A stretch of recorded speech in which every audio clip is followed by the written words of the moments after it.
Hemanji, you have 3,000 employees and you have built various businesses on your own. So on one hand, let's say if we recruit talent, and there we saw two sides. Hitesh bhai saying ultimately it boils down to gut feeling. Others are saying attitude and people skills. But to be able to to onboard a talent itself is not enough. Now on one hand, large corporates have bigger budgets and corporates can pay relatively higher salaries and compensations coupled with ESOPs. On the other hand, though, entrepreneurial ventures have certain restrictions in terms of the budget. So Hemant bhai, how do you retain and manage and keep these 3,000 people motivated? What's your mantra for that? Good evening, everyone. I'm Heman Jain. I think there is no fixed mantra we have as entrepreneurs, but I think HR HR in a company is the single most important department. I think that defines the value system which we run with. So if we are able to bring the right people with the right values into the company, then we are able to maintain our value system. Which is ultimately the company boils down to people who are working in it. But I believe like we are running a real estate division in which we're building some office spaces, some shopping malls. We are having 9 manufacturing plants across India and Qatar. But what I feel is that the same kind of mindset doesn't happen for all different kinds of jobs. A same person for real estate might not be good enough for the business of chemicals, or for so I think the mindset changes with the businesses, and we need different skill set people to handle different kinds of businesses. But for us, a single value system is very important. And I am with Hitesh Bhai. I think all entrepreneurs businesses ultimately boil down to that feeling. Like we said, once there is a process being driven in our office, but once we are taking senior level people, there is a system of screening. But ultimately, it boils down to gut feeling and whether the person will be able to carry down the value system which the company has created now. So that's in short what I would say. Yep, sure. Thank you. Ranjanji, now you represent a large organization like Walt Disney. Now, would you, a question, let's say entrepreneur, as you know, they have a lot of skills, they come in with problem solving abilities. Would your organization or would corporates explore ways to recruit entrepreneurs in the corporate roles? Jay Janendra, everyone. It's a fantastic question, and that's a challenge and dilemma we go through almost every day. Where how do we get the best from the industry for a creative company like Disney? And I actually agree with everyone, so I'm not on one side or other. It's just a combination of all of it. The way we go through the recruiting is, I mean, beyond the technical ability from an individual standpoint, the biggest thing we look for in the individual is the cultural fit. Disney is a huge relationship oriented company. There is no thought process around top mandates and following the rules. It's more about how do we work in a relationship oriented organization. So does the person have those abilities to manage the work? There are a lot of unknowns at times where does the person have the ability to find ways within the organization to get the work done. There are times where we can teach the people, we can train them, but we can't teach certain things like I think Hemanji was saying, ethics. We can't teach them how to have relationship, right? Those are the I would say the softer skills, but the most important ones that we look into. Because if certain person is not really technically very strong, but they have really good interpersonal skills, there are times where we'll be looking into those things, and eventually at the end of the day, again, when the interview process is happening, it's a 30-minute 1 hour long conversation for a person who is going to be a part of the company for many years to come.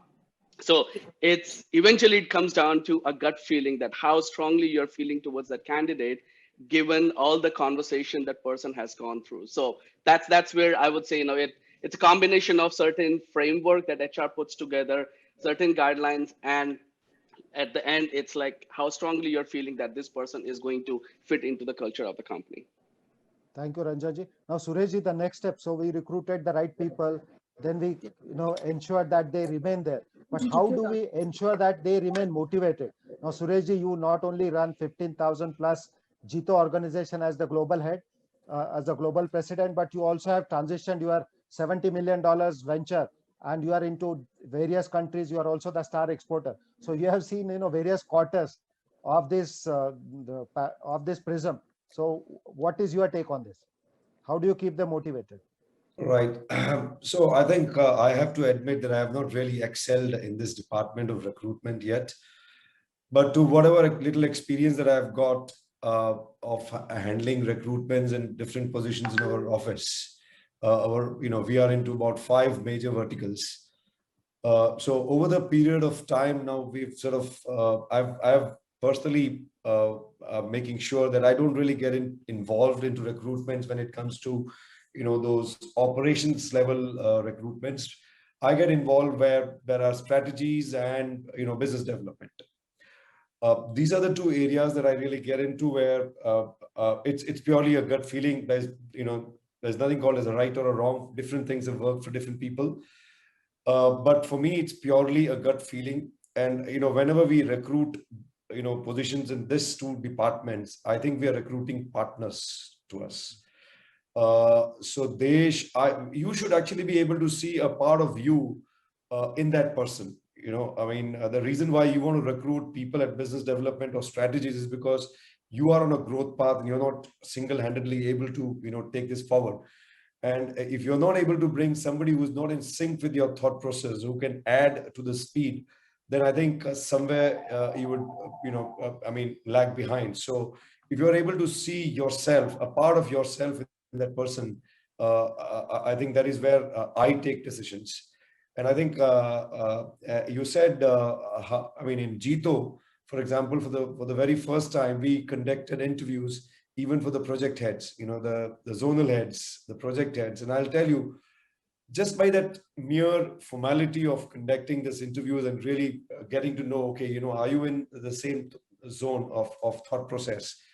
That is what makes a team.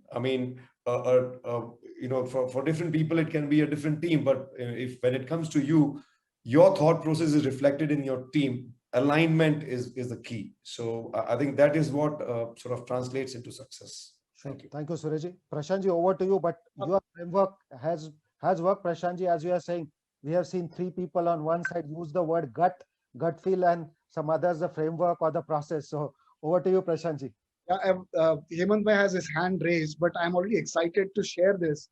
Today, the HR in the global large conglomerates is moving towards, in the context of inclusion and diversity, to say, hey, look, gut is an unconscious bias.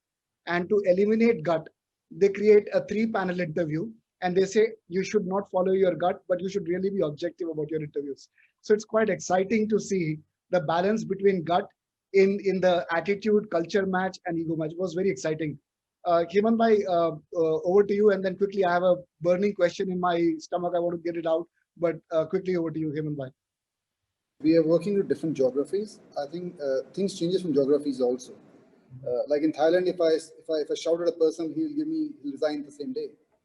I can do that in India, but in Qatar, I have to handle people in a different way. So I think it changes with a lot of geographies, the way you're handling. So it's something which is on my mind. Because the day I landed in Thailand with my CEO, I was sitting, and I was saying, you do whatever, but don't shout at the person. If you shout at the person will not work with you. So I think it changes with the geography of the country also. So cultural take. And Prashantji will come out with the next question. But in terms of professional introduction of Prashantji, he's the MD of GE Power, and he has 7,000 crores book as the working order. He has those orders already, which he has to fulfill. So he has a lot of responsibilities he shares. So he can now get us some more insights. Over to you, Prashantji. Yeah, so I would like to pick on the gut feeling. And when it comes to gut now, there is this processes over entrepreneurship. And this is a big dilemma. Gut feeling, the entrepreneur can take when he's on the scene.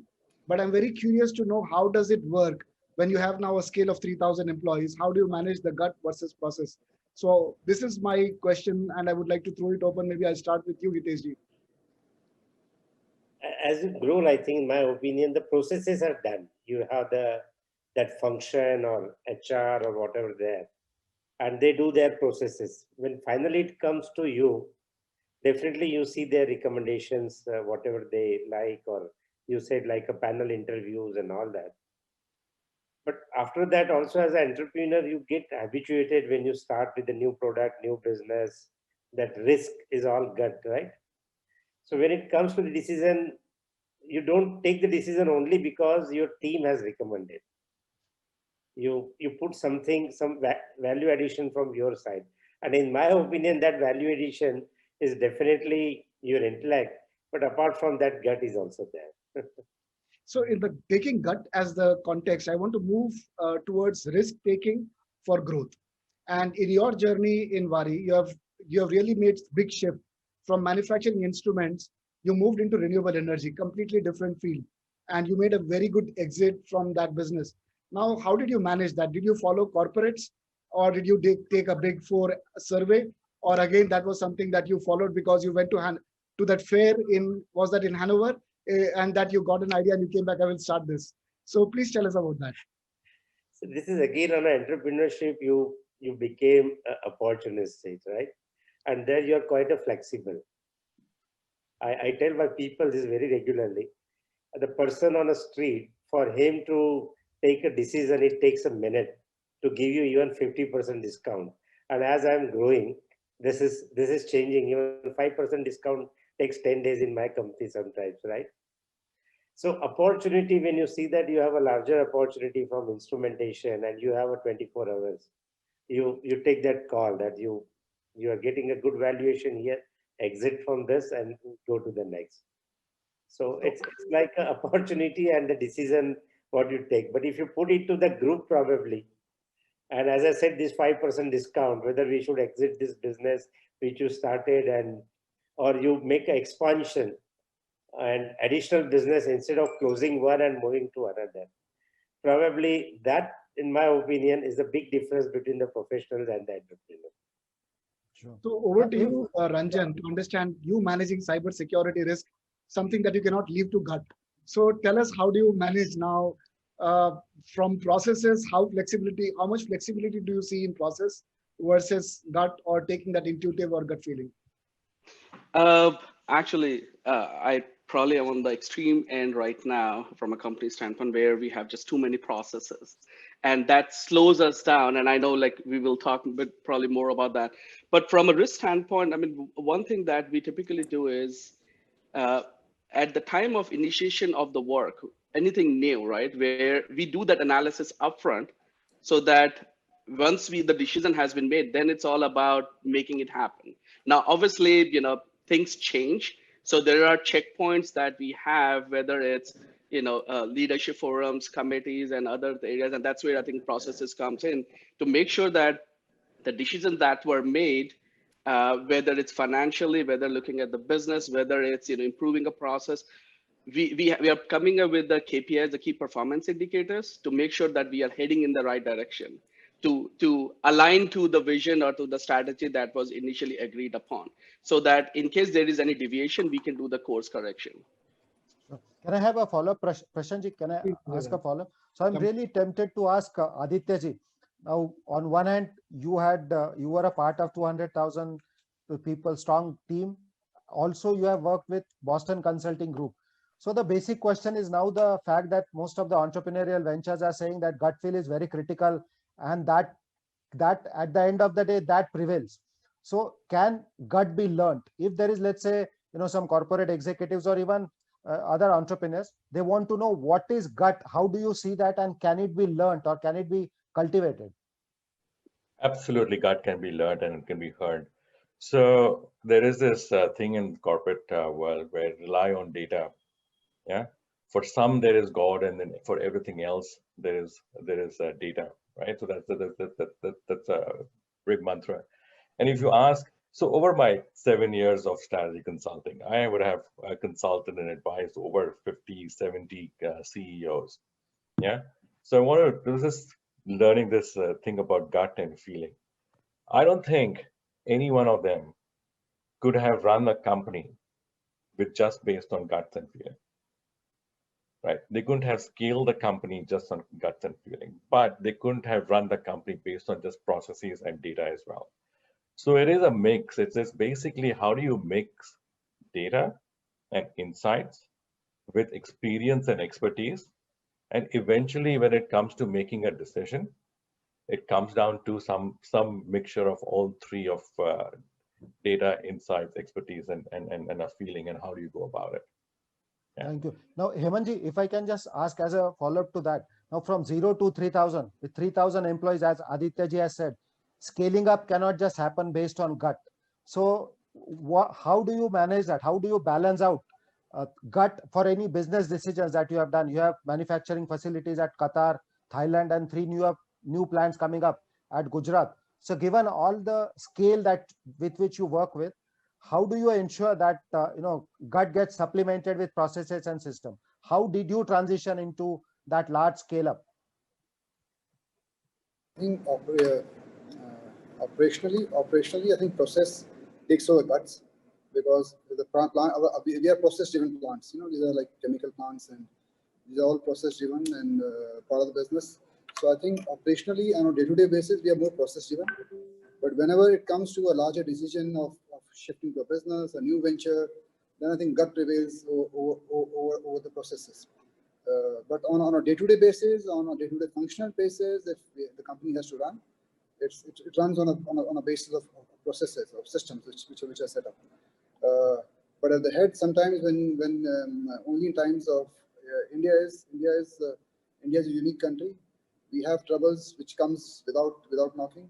So that time your gut feeling works better. In the time of trouble, in the time of new decision, I think gut prevails over processes.